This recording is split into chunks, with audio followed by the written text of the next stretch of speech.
It almost feels trite and a little bit of a cop-out to say that we're watching BYU basketball standing on the precipice of making history, but isn't that what we're all going for?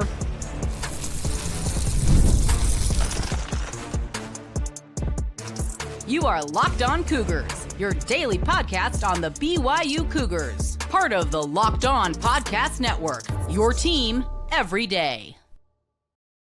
What's up, everybody? I'm Jake Hatch, your host here on Locked On Cougars, your resident BYU insider. Thank you for making Locked On Cougars your first listen of the day. Hope you all are doing well out there, and big thank you to all of you who are everydayers with us right here on your original daily podcast focused on the BYU Cougars. Coming up on today's show, we're talking BYU basketball.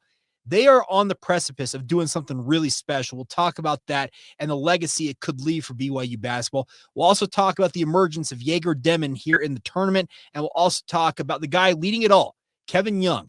He doesn't get, I feel like in some respects, enough credit for what he's accomplished, and we'll talk about all that ahead on today's show. But as you heard me say in the open of today's podcast, it feels almost weird in a way to talk about BYU basketball standing on the precipice of making history in this NCAA tournament. They're playing in the Sweet 16, just the third time in the past 44 years that BYU has been this far in the NCAA tournament. The last two times they accomplished this, it had the national player, speaking of BYU, it had the national player of the year in Danny Ainge and Jimmer Fredette on their roster. It took the best basketball player in that year alone to lead BYU to these heights. I've said it on this podcast multiple times that this is not that team. This is a team that the sum total of its parts is why where they're at right now. They have got really, really good players. They got a vast and deep roster. And we talked about the advantage that BYU could negate for Alabama yesterday on the podcast for those of you who are everydayers. But the thing about this BYU basketball team that I continue to be astounded by, and I'm not going to lie, I doubted this team for a long period coming into this tournament. Those of you who are everydayers know that I had my question marks about this team. They have made me a believer, and they are playing just with swagger, with confidence. They've got everything that you need to make history for BYU basketball, and that would be beating Alabama tomorrow and advancing to the Elite Eight. And if you should advance out of the Elite Eight and make a Final Four, that's absolute history. BYU has that ignominious, dubious, whatever term you want to use, distinction of having appeared in the NCAA tournament at now 32 times without a Final Four appearance. It's the most appearances in the NCAA men's basketball tournament without making it to the final weekend of college basketball's pinnacle event.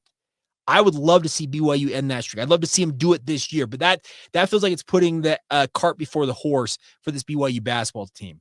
I want to enjoy what BYU is doing right now because it's been absolutely historic what they have done under Kevin Young this season, what they have accomplished to this point.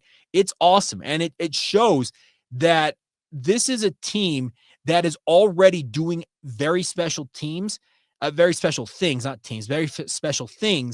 and is obviously only getting started here.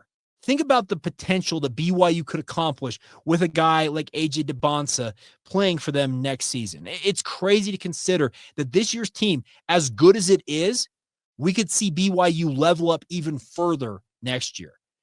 But the bigger point to be made here is this BYU team right now, they're playing with confidence. They're playing with swagger. They know that they are a very, very good basketball team. They have already proved that. They played a defensive juggernaut in VCU according to the metrics. They have played in a high-flying scoring affair against Wisconsin.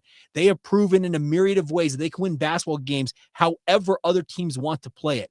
BYU's versatility, their depth, their overall just team dynamic, it's elite, and it has yielded what we have obviously all watched with our very eyes this season. It's crazy to look at this team and consider that just 2 months ago, remember, was it February 11th? Was that the win against West Virginia that kicked off BYU's epic run to close the season here with 11 wins in 12 games, or is it 10 and 11? Regardless, they've been on an elite run. But before that, this was a middling team that was out of the chute in Big 12 play, 1-3. They were 2-4. They got to 6-6 before winning the 9 straight, obviously, to end the regular season.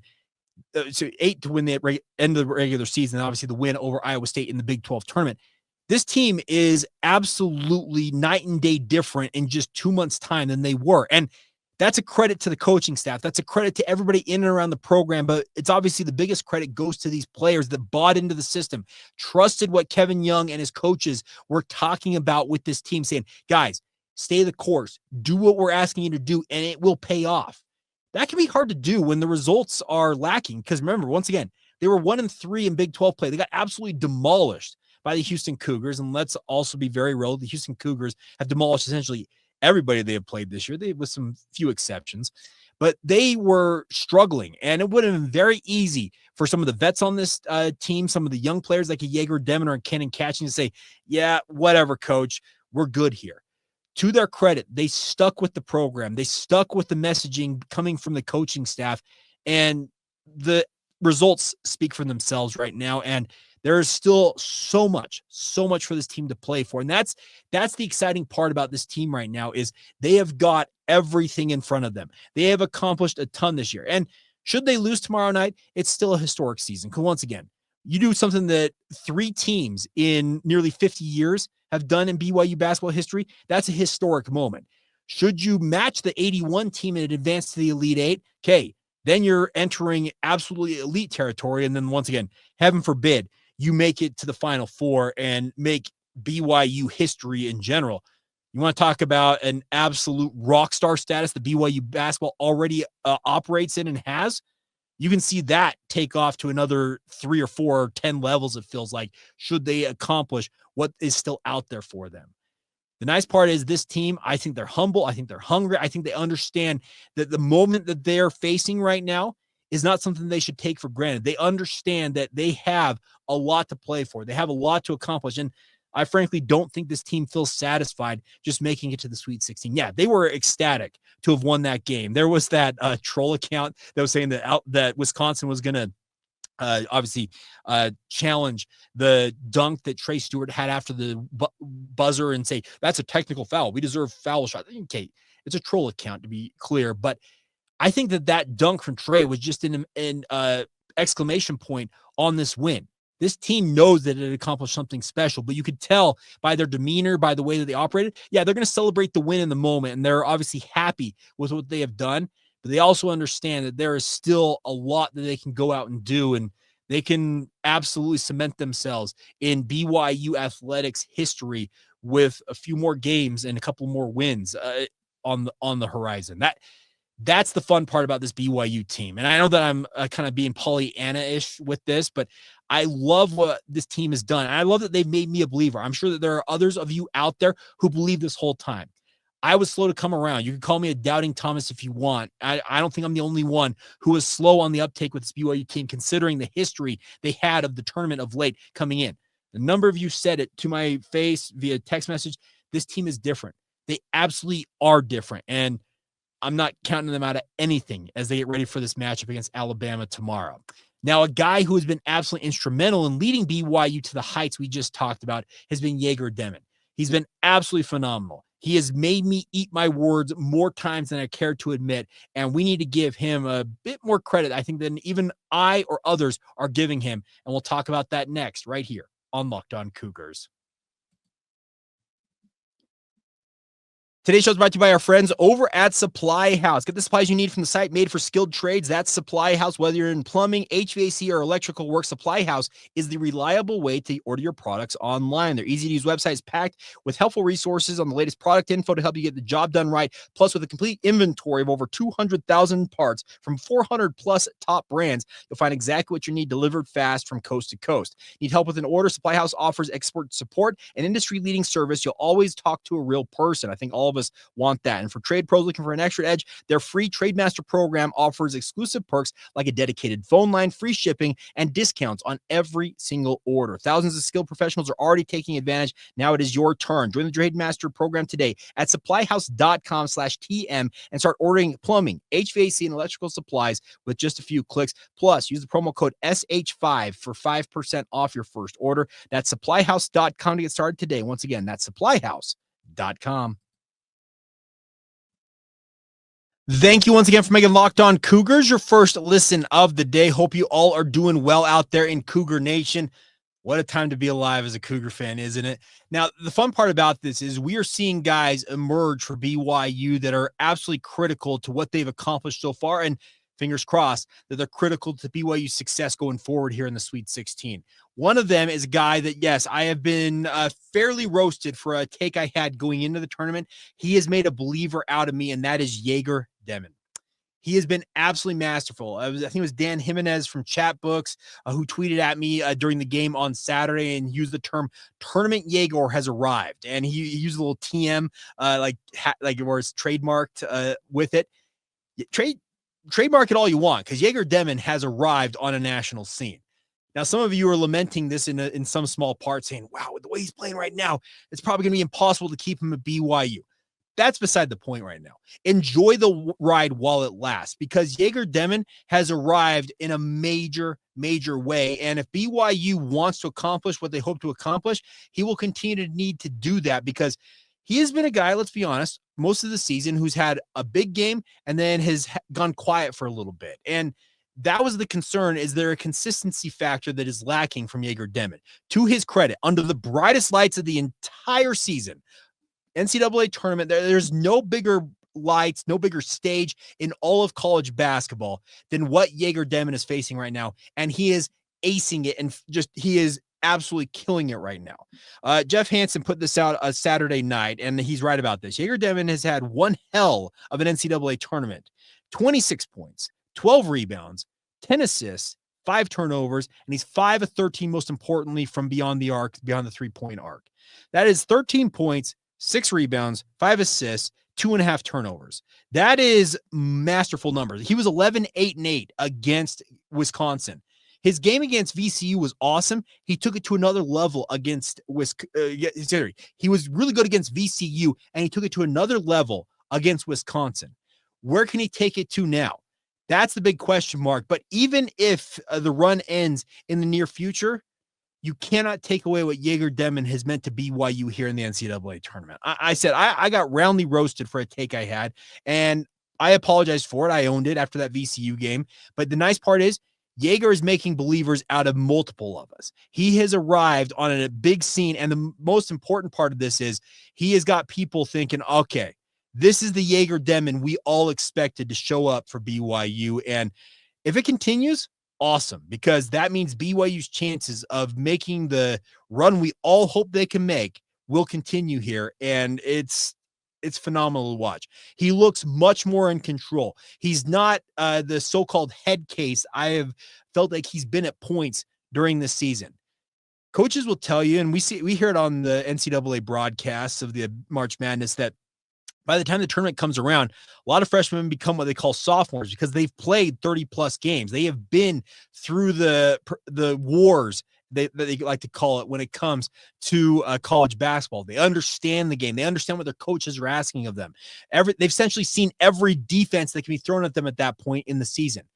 Jagger Demon has come through all of it, and he has stepped onto the court, and he has been one of, if not the best player for BYU this postseason. I get that many of you are going to be the tater tot king himself, Richie Saunders. Yeah, I can't take it away from Richie Saunders because Richie, man, what a performance he's putting on as well. And that NIL deal from Ore-Ida looks better and better the deeper we go into this tournament, but that's beside the point. Jagger Demon is an 18-year-old, 6'9" point guard who's a bit of a string bean, but is proving against some of the best teams that college basketball can put against him. Great, bring it on. He grew up before our very eyes in Big 12 play, and he was even shaky then, as recently as that Houston game in the Big 12 tournament. That was like, oh, okay, he's still making some of these freshman mistakes. By and large, here in the NCAA tournament, those freshman mistakes have gone completely out of the window. And that's a credit to him as a player, obviously, understanding the moment and rising to the occasion. Because there are guys who will get on the national stage when it comes to the NCAA tournament, and they will cower away. And it happens. We have seen it happen so many times. And it's sad to watch it because you feel for the kid. You like, if I could find a hole for you to bury yourself in, I'd love to do that. Conversely, there are guys who, when the lights, as I mentioned, get the brightest that they get, because the NCAA tournament has the entire nation captivated, there are guys who rise to the occasion and for every Bryce Drew, Jack Golke, is it Golke, the kid from Oakland last year? For every one of those guys, you get a guy that you get a root for on your own team. And we've all been lucky enough, if you're old enough, to have watched what Jimmer Fredette did back in 2011. Those of you who are a generation or two older than I am, got to watch Danny Ainge. Even older than that, Krešimir Ćosić. My grandfather, he loved what Ćosić brought to the table.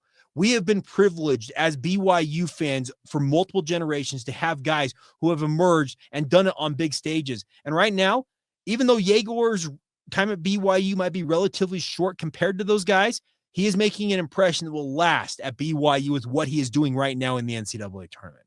It needs to be celebrated. It needs to be acknowledged. And truthfully, if BYU at this point wants to make it into the Elite Eight, wants to make it to the Final Four, whatever it might be, Jagger Demon's got to have a leading role in that. Yes, Richie Saunders has got to be big in these games. Yes, you need to have your big men in Keba Keita and Fousseyni Traore deliver. You need to have Dallin Hall and Trevin Nell. You need to have everybody on this roster contributing. But one of the maestros of this offense is Jagger Demon, and he needs to continue to build on what he is doing. Like I said, 13 points, 6 rebounds, 5 assists, 2.5 turnovers, and shooting near 50% from the three-point line. That'll do, Jagger. That'll do. But can you ratchet it up even more? That's the big question. He is making himself money in the NCAA tournament right now. I said it, I think it was last week on the podcast, maybe in the week before that there will be teams who will fall in love with prospects from March Madness and draft them simply on the 3, 4, 5 games they play in the NCAA tournament. That's the wrong way to go about it if you're an NBA team. What you want is you want to see guys who got better as the season progressed, but then when like I said, the lights, I use that term a lot here, but it's true. When the lights get the brightest and you're on the biggest stage possible in college basketball, and they can already see a track record of what you've done in college basketball to that point during the season, and then you take it up another level in big time moments like the NCAA tournament offers, that's when NBA teams fall in love with you. That's when Jagger Demon goes back to being a top 10, maybe a top 5 pick in the NBA draft. He is making good on everything that's been talked, said, written, crowed, whatever adjective you want. Everything that's been done and said around Jagger Demon, he's delivering on it right now, and he's making believers out of all of us because he's made a believer out of me. And that for one, that needs to be celebrated. So congratulations to Jagger Demon. Really, I didn't mean to take an entire segment, but I felt compelled to because he has been just awesome. He has made me a believer. And I love the fact that right now on the biggest stage that college basketball can offer, he is absolutely killing it out there. And that's going to make some NBA team, I don't want you guys to hate me for saying this, but he's going to make some NBA team think, okay, that kid's got what it takes. He's got the it factor to him. When it's time when it's go time, when it's the playoffs, we can count on a guy like that stepping up because he did it in college. Now can he do it in the NBA? And there will be NBA teams who are watching what Jagger Demon's doing right now and say, okay, we have seen enough. We're ready to rock and roll with this kid. Let's get him into our franchise. So it's a win-win in so many different ways. Yes, BYU is going to win as a result of Jagger Demon playing well. He will win as a result of seeing his draft stock rise, but also BYU will continue to win with guys like him showing out on a national stage because it's only going to help them be more attractive to talent like a Jagger Demon in coming to Provo. Kevin Young will waste no expense, and he will turn over literally every stone to find talent. But the nice part is, he has proven that he can develop that talent into bona fide stars, and that is going to help BYU continue to win now and obviously on into the future, and that's a really, really fun proposition to consider. All right, I just mentioned Kevin Young. We need to give him his plaudits as well. I don't want to leave him out of this conversation. We're going to talk about what Kevin Young has done for the BYU basketball program because it's quite remarkable, and we'll delve into that next right here on Locked On Cougars. Today's show is brought to you by our friends over at Monarch Money. You ever check your bank account and wonder, hey, where did all my money go? Well, between dining out, online shopping, entertainment, and a gazillion other options, it's easy to lose track. That's where Monarch Money comes in. It is your personal CFO, giving you full visibility and control over your finances. It's not just a budgeting app, everybody. It's a complete financial command center. Track all of your accounts, investments, and spending in one place so you can stop just managing your money and actually start building wealth. I think that's all what we're looking for is a chance to finally, start to pile up a little bit more money money than we all seem to have. Of course, when you start using Monarch, you realize how much you're spending on everything, it feels like. But now you can budget smarter and save more. And once again, build that wealth fund along the way. So take control of your finances today with our friends over at Monarch Money. Use promo code LOCKEDONCollege at monarchmoney.com for 50% off your first year. That's Monarch Money, like the butterfly, monarchmoney.com, promo code LOCKEDONCollege for half off your first year. Thank you once again for making Locked On Cougars your first listen of the day. Another plug for you guys to join the Locked On Cougars Insider Group. Get the inside scoop on all things BYU sports. The best part is it's just $5 a month to join the group. It comes to your phone. The updates in the form of a text message. And the best part is you get a 14-day free trial before you're charged a single dime for it all. So join us right now on the Locked On Cougars Insider Group and stay in the know when it comes to all things BYU. All right, before we go on today's show, I want to take a minute and crow a little bit about BYU's head coach. Kevin Young has been just absolutely awesome. Let's remember, he has not even been on the job at BYU for a full year. That would come next month, is the full year, the 1 year anniversary of his taking the job at BYU. And BYU paid a pretty penny, reportedly north of $4 million, to yank him out of the NBA and make him the head coach of BYU. It is every dime that BYU required to get him to Provo has been repaid, if not tenfold at this point. The exposure, the accomplishments, everything that Kevin Young has accomplished as BYU's head coach, as a rookie head coach, might I add, has been awesome. And I know I'm getting up in my feels when I talk about stuff like this, but the nice part about a guy like Kevin Young is you can tell that he is wholly unsatisfied until he wins the whole thing. He wants to win a national championship. He wants to win national championships with the BYU basketball program.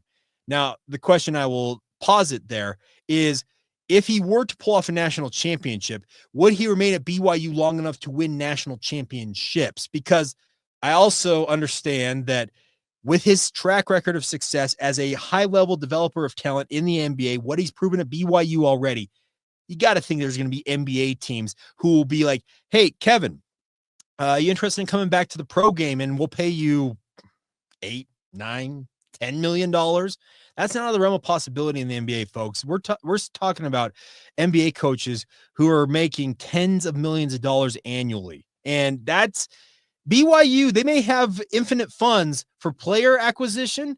Do they have infinite funds for a coach? Now, that's a conversation for down the road, because I don't think he's going to spurn BYU after just 1 year. I think it would take a little bit of time, because I think his wife, speaking of Kevin Young, they really like being at BYU. He talked about the fact he was excited to take the job at BYU because, yes, being a coach is tough. There's a lot of hours required watching film and all that. But the nice part is, as a coach in the NBA, you're on the road, I don't know how many days of the year, and you're spending time in a hotel room away from your family. With college basketball, you play twice, 3 times at the most in a week. And a lot of times, at least one of those games is at home. So you get extra downtime with your wife and kids. Yes, you may have to step into your office to break down film and all that stuff. You may take phone calls, talking to recruits, but you're still at home. You're still around your family. And that's, I think, a major, major part of why Kevin Young came to BYU in the first place. And I think a big part of why he's not going to be super eager to jump back to the NBA. Now, once again, money would talk, but what he has accomplished, truthfully, what he has accomplished in less than a year at the helm of the BYU basketball program is absolutely incredible. It's historic type stuff. Legend status is already being bestowed upon him. Who would have thought that after Mark Pope left BYU, there was some question, okay, can they pick up the pieces? Can they keep this thing going? They just had a breakthrough in their first year in the Big 12 Conference. What's it going to take BYU and keep that rolling where they're at right now? Well, Kevin Young took what BYU was at, added to it, and just like increased it by, I don't know, tenfold, it feels like. It is absolutely masterful to watch him go about his job in game. He is an in-game savant. His after timeout calls, his ability to adjust on the fly. He will call timeouts at any point during the shot clock if he feels like he has something that inspired him and say, hey, I want to call timeout. I want to dry something up here. And more often than not, it works. We had Trevin Nell on with DJ and PK, my radio station, the KSL Sports Zone, and he talked about what Kevin Young has meant to him. He said, we go in practice, and Kevin Young will draw up a play and says, I get the same shot, the same look, and it's a perfect look every single time. He's a master at doing this. It's awesome to hear a guy like Trevin Nell talk about that, because the so-called shot doctor that people like to call Trevin, he needs good looks to tee him up. But if you can generate those time and time again, that means it's a system that works. And that's what Kevin Young has brought to the BYU basketball program. Yes, Kevin Young deserves everything that's coming to him. I would wholeheartedly endorse BYU already beginning negotiations on a new contract with Kevin Young to make sure that he is wholly satisfied being in Provo, Utah for the long term, and he's wanting to do what BYU hopes to accomplish, and that is make it to a Final Four, win a national championship, things that BYU basketball has not experienced. Kevin Young sure looks like he has the chops to get it done. Yes, something could cause that to be short-circuited. We all know that. Injury, downright bad luck. There's so many different things that go into that, but so long as Kevin Young continues to do what he's doing and he continues to add the talent that BYU appears to have coming in the form of AJ DeBonsa, as well as the other guys coming in to this program, it sure feels like the good times are ready to roll for quite some time, so long as Kevin Young is happy being in Provo. Yeah, it may require a couple of raises here or there to make sure that the status quo stays the status quo for BYU, but the status quo right now, it's pretty dang awesome, and you better keep it going. That's an unsolicited advice from me to whoever gets the athletic director job at BYU, whether it's Brian Santiago, Tom Holm, I don't care who's running things at BYU, Keith Vorking, Shane Reese. All y'all need to make sure that KYU, he's happy, he's rewarded, and he's getting the things he needs to succeed at BYU. BYU basketball obviously is riding high right now. BYU football is also riding high. Your two chief revenue generating sports need to have the most resources allocated to them to continue to do just that. I love the fact that BYU, from my vantage point, and trust me, I'm sitting here in my home studio here in Saratoga Springs, Utah, talking about this. But from my vantage point, BYU has not been this in on college sports, and most particularly football and basketball, since the 1980s, when they won a national title in college football and obviously had some incredible runs with the teams of the 80s in basketball. It's felt like at times during the 20-aughts that there have been administrations at BYU, the board of trustees, etc., who have been like, is sports really worth it? It feels that way. I don't have any inside intel on that. It's just like I said, my vantage point, my perception is they've been a little bit out on college sports. Whereas right now, they're all in on it, and they should remain all in on it for the long haul. It is a major, major missionary tool. I'll point you directly to guys like Rondo Philberg, who can point you to more in-depth conversation about this. But they say when BYU's winning it big, and they talk about winning big in football and basketball, missionaries have more success. There's more people interested in hearing about the message of the Church of Jesus Christ of Latter-day Saints. And that all comes back to the job that Kevin Young is doing as BYU's head coach. We are lucky to have him at the helm of this program. I would have never thought a year ago when he was hired that he would do what he's accomplished already for BYU. And there is still more that he could do in the next few days. Wow. What a run. What a fun time. And let's all celebrate what BYU is doing right now with Kevin Young at the helm of this program, and be happy that he wanted to be at BYU, because he made it very clear that he could have stuck around in the NBA. He could have been an NBA head coach, and he decided, you know what? I'm going to step away from what looks like a career arc of going to the NBA, and I'm going to go take a bet and see what I can do at BYU. And man, what an incredible match it has been for BYU and Kevin Young so far. And here's hoping it continues for the long haul. All right, that'll do it for today's edition of the podcast. As always, y'all are the best. Thank you so much for your support.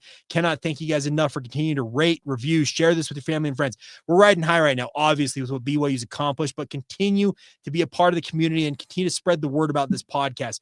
It's all because of you guys, the success we're having when it comes to the podcast. And I can't thank you guys enough for all the support you have lent in the days, weeks, and months before this, but obviously in the days to come, and we'll have plenty more coverage for you guys, as always, here on Locked On Cougars. So as I often say, signing off now, I will say it one more time.